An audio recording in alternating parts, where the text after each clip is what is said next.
வணக்கம். சற்று முன் கிடைக்கப்பெற்ற ஒரு மிக மிக முக்கியமான செய்தி ஒன்று வெளியாகி உள்ளது. எடப்பாடி பழனிசாமியை டெல்லிக்கு அழைத்து செல்லும் சிபிஐ துறை அதிகாரிகள் கொடநாடு வழக்கு முடிவை எட்டிவிட்டது. கொடநாடு வழக்கு அதிமுகவின் ஆட்சியில்தான் நடைபெற்றது. ஆனால் ஏன் அந்த வழக்கு அதிமுகவின் ஆட்சியிலேயே கண்டுபிடிக்க முடியவில்லை என்ற மிகப்பெரிய ஒரு கேள்வி, எடப்பாடி பழனிசாமி தான் குற்றவாளியா என்று அப்போதே பேசப்பட்டது. ஆனால் அதற்கான விளக்கம் அதிமுகவின் தரப்பில் கொடுக்கப்பட்ட பொழுது அதை மக்கள் நம்பித்தான் ஆனார்கள். ஆனால் அதிமுகவின் ஆட்சியில் குற்றங்கள் நிரூபிக்கப்படாத காரணத்தினால் திமுக ஆட்சிக்கு வந்தால் கொடநாடு குற்றவாளிகளை சிறையில் நாங்கள் அடைப்போம் என்று திமுக வாக்குறுதியும் கொடுத்தது.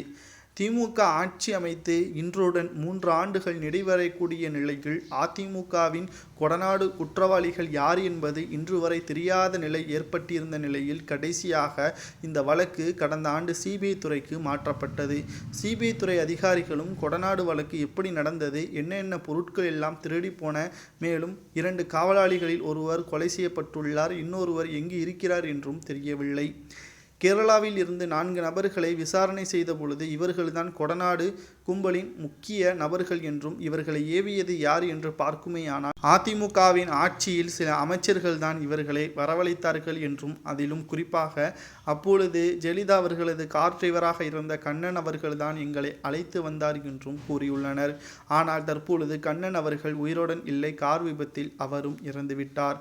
ஆனால் தற்பொழுது விசாரணை மீண்டும் முதலிலிருந்து வருவதால் சிபிஐ துறையினர் இந்த வழக்கு எப்படி ஆரம்பிப்பது, எப்படி முடிவுக்கு கொண்டு வருவது என்ற குழப்பத்தில் இருந்த நிலையில் கைது செய்யப்பட்ட நபர்களிடம் இருந்து கைப்பற்றப்பட்ட செல்போன்கள், அவர்கள் யாரெல்லாம் தொடர்பு கொண்டார்கள், அந்த நபர்கள் யாருக்கெல்லாம் தொடர்பு கொண்டார்கள் என்பதற்கேற்ப விசாரணையை நடத்தி வரக்கூடிய நிலையில்தான் கிட்டத்தட்ட அதிமுகவின் முன்னாள் அமைச்சரான தங்கமணி, வேலுமணி இவர்களது பெயர்கள் அடிபட்டிருக்கிறது. இவர்கள் எடப்பாடி பழனிசாமியின் விசுவாசிகள் என்பதும் நமது அனைவருக்கும் தெரியும்.